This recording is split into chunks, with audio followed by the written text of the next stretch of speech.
Bonjour, bienvenue dans cette vidéo d'agrométéorologie. Nous sommes toujours dans le chapitre 2, agroclimatologie et agrométéorologie, et nous allons parler du point 6, les études agrométéorologie. Donc comme vous le savez, l'activité agricole est tributaire du temps qu'il fait, mais également du climat. Et les facteurs climatiques ou météorologiques peuvent directement ou indirectement affecter la production, qu'elle soit animale ou végétale.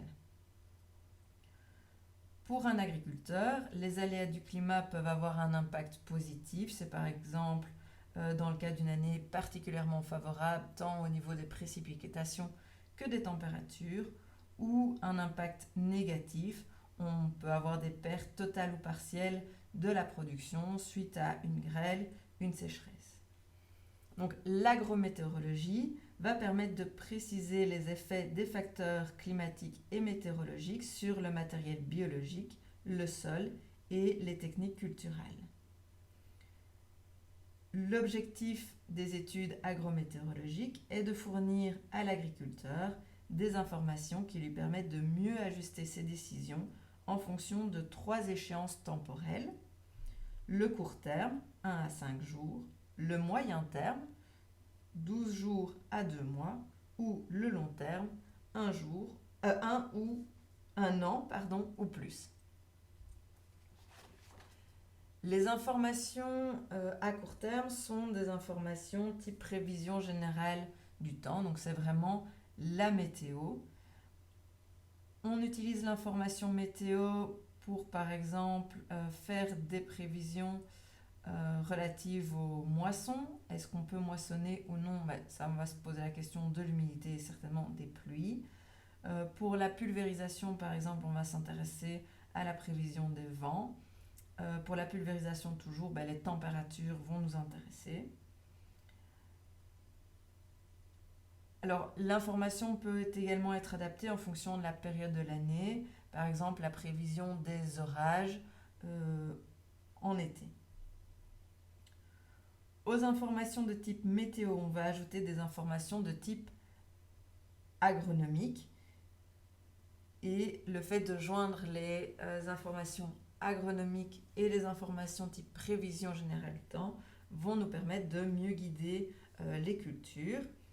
Donc si on s'intéresse au risque de gel au printemps, on va utiliser entre autres les indices actinothermiques. Donc ça, ce sont des indices agrométéorologiques. Vous vous souvenez des thermomètres positionnés horizontalement au niveau du sol pour faire les prévisions de gel. Si on s'intéresse à la température, à l'humidité, au vent et également à la pression parasitaire, on peut prévoir les risques de contamination, par exemple des arbres fruitiers ou de toute autre culture. Alors pour le suivi des cultures, il existe des services d'avertissement. Alors un service d'avertissement va faire des avertissements aux agriculteurs. Et un avertissement, qu'est-ce que c'est? C'est un message bref qui va donner des informations utiles dans la conduite des cultures en fonction de la situation du moment, le stade et l'état de la culture, la variété, les pressions des organismes nuisibles et évidemment les conditions et prévisions météorologiques. Il peut s'agir d'alertes éventuellement assorties de conseils de traitement, de rappels ou de suggestions. L'objectif des services d'avertissement est de réduire l'usage des moyens de lutte, chimiques pour l'essentiel, à ce qui est strictement nécessaire, en informant de l'importance du risque de présence sur les parcelles de ravageurs ou de maladies particulièrement dommageables. Évidemment, quand on reçoit un service d'avertissement, il est aussi très utile d'aller vérifier sur sa propre parcelle l'état de la culture pour vérifier s'il est important et nécessaire d'intervenir ou non. Alors les services d'avertissement disponibles sont relativement nombreux et chaque service d'avertissement est... on a différents services d'avertissement en fonction des cultures qui sont suivies. Et Le CRA publie aussi régulièrement des bulletins agrométéorologiques qui permettent de faire un peu l'état des lieux des cultures, de l'état des cultures en fonction des conditions météorologiques. Alors pour les services d'avertissement, je ne vais pas faire le détail ici dans cette présentation. Je vous invite à suivre le lien qui est sur le site internet et je vous invite à aller naviguer sur les différents sites d'avertissement pour voir un petit peu ce qui se fait, quels sont les conseils qui sont publiés. Donc ici vous avez le site de l'ASBL 4Co, vous avez l'ASBL APO.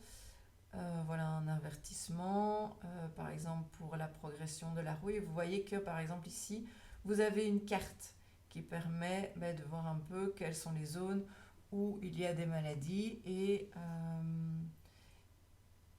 où on en est au niveau des traitements. Voilà des communications du CIPF pour le maïs. Voilà. Mais tout ça, je vous invite à vraiment les consulter via le site internet et en suivant les différents liens qui vous sont proposés et un peu explorer les différents avertissements qui peuvent être produits au niveau de ces différentes ASBL. Donc voilà, pour le court terme, j'ai tout dit. Donc pour le moyen terme, le moyen terme, c'est les informations sur 15 jours à 2 mois. Il y a plusieurs types d'informations qui sont importantes. Tout d'abord, le suivi des cumuls des températures. Donc l'objectif ou les objectifs du suivi des cumuls des températures, donc on en a déjà parlé précédemment, c'est vraiment la somme des températures. C'est dans un premier temps la prévision des stades phénologiques et dans un second temps la prévision des rendements qui peuvent se faire déjà 1 ou 2 mois avant la récolte. Donc ça, ce sont des images que nous n'avons peut-être pas encore vues. Donc c'est la somme des températures donc à l'échelle de la Belgique. À gauche, vous avez la somme des températures de décembre 2001 à avril 2002. Et à droite, vous avez une comparaison, donc l'écart entre la somme des températures pour toujours le mois de décembre au mois d'avril 2001-2002 par rapport à la moyenne 1991-2001. Et donc quand on compare la somme des températures sur une période donnée pour une année donnée par rapport à une moyenne sur plusieurs années, on va pouvoir savoir si on a plus ou moins de températures, de degrés qui ont été accumulés. Et ça va nous donner une information sur la culture, plus exactement si la culture est en avance ou en retard. Si elle a accumulé plus de chaleur, mais plus de degrés, et il y a beaucoup de chances qu'elle soit en avance par rapport aux années précédentes. Par contre, s'il a fait plus froid, il y a beaucoup de chances que la culture soit en retard au niveau de son développement. Et ça va donc avoir une influence sur la période de récolte et sur les rendements. Un autre outil qui va être développé plus loin et qui est utilisé pour avoir des informations à moyen terme, donc ça on le verra un peu plus loin dans le cours, c'est la télédétection. Donc on va prendre des images satellites dans différentes gammes de longueur d'onde et on va pouvoir générer des cartes telles que celle-ci. Alors sur cette carte, qu'est-ce qu'on voit ? On voit que dans certaines zones, la végétation est en avance, c'est tout ce qui est dans des teintes de vert, et dans d'autres, dans tout ce qui est orange et rouge, ce sont des cultures qui sont en retard dans leur développement par rapport à une période donnée qui est la période 2000-2011. Et donc ceci va pouvoir nous donner des informations sur, entre autres, les périodes de récolte.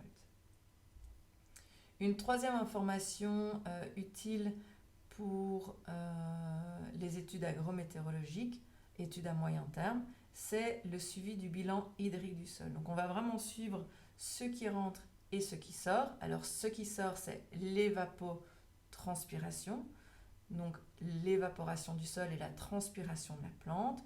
Donc n'hésitez pas, si vous ne savez plus ce qu'est l'évapotranspiration, à aller voir dans votre cours, dans les chapitres précédents. Donc ce qui sort, l'évapotranspiration.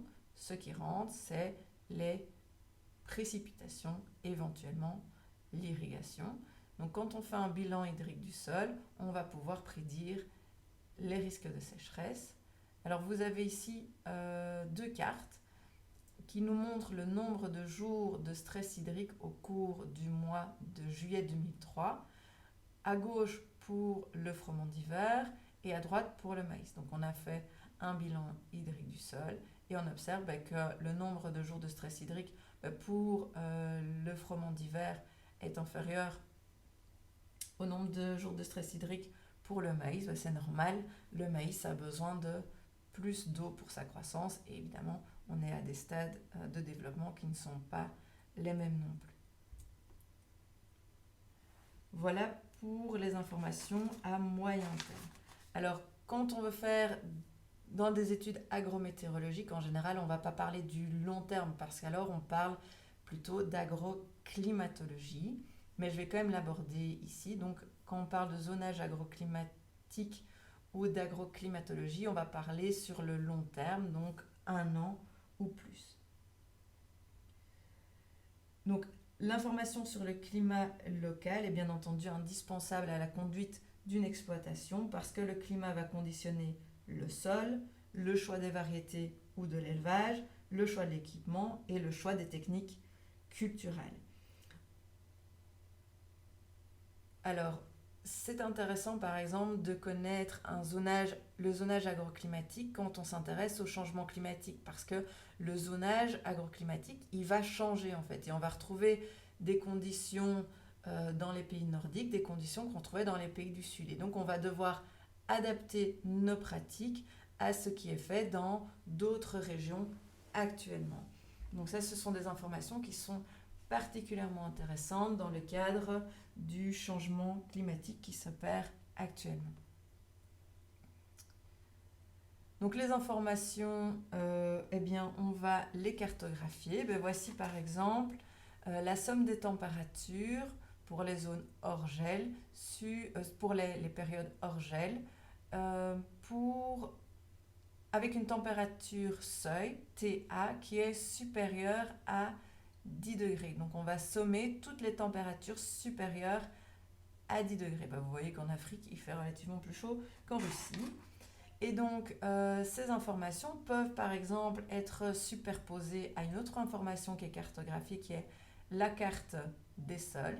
Et si je joins ces deux types d'informations, je peux par exemple avoir une estimation qui est relativement grossière, on s'entend, des rendements du blé dans le monde. Et vous voyez bien qu'il y a des zones où on va avoir des rendements qui sont tout à fait bons, ce sont les zones en vert, et des zones où les rendements seront évidemment moins importants, et puis des zones où il n'est pas intéressant de cultiver du blé, étant donné que les rendements vont être nuls ou proches de zéro. Alors ces cartes, avec le changement climatique, elles vont avoir tendance à se modifier. Et il va peut-être y avoir des zones où les rendements étaient bons, ils vont devenir mauvais. Des zones où les rendements étaient mauvais, ils vont devenir meilleurs.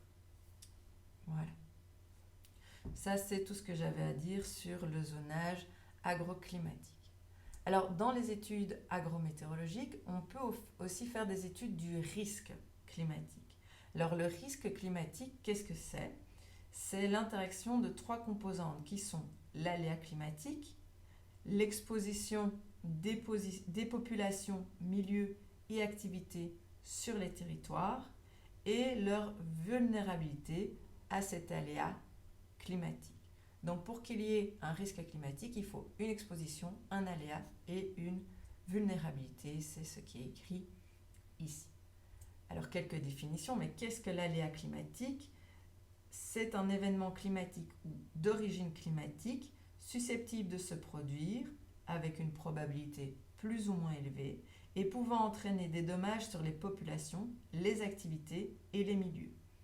Les aléas peuvent avoir soit une évolution tendancielle, soit être des extrêmes climatiques. Eh bien, voici un tableau qui vous présente les évolutions tendancielles, augmentation de la température de l'air, des températures maximales, évolution des régimes de précipitation, etc. Et les extrêmes climatiques qui sont la sécheresse, l'inondation, les submersions temporaires, les vagues de chaleur, les feux de forêt, les mouvements de terrain. Donc ici, on a bien entendu en tête que ces aléas climatiques ils risquent d'être de plus en plus fréquents suite au changement climatique. Maintenant, l'exposition aux aléas climatiques, qu'est-ce que c'est? L'exposition aux aléas climatiques, ça correspond à l'ensemble des populations, milieux et activités qui peuvent être affectés par les aléas climatiques. La vulnérabilité aux aléas climatiques caractérise le degré au niveau duquel un système peut subir ou être affecté négativement par les effets des aléas climatiques, y compris par des phénomènes extrêmes. Et l'impact d'un risque climatique, c'est la mesure des conséquences de la manifestation d'un risque climatique donné sur un territoire donné.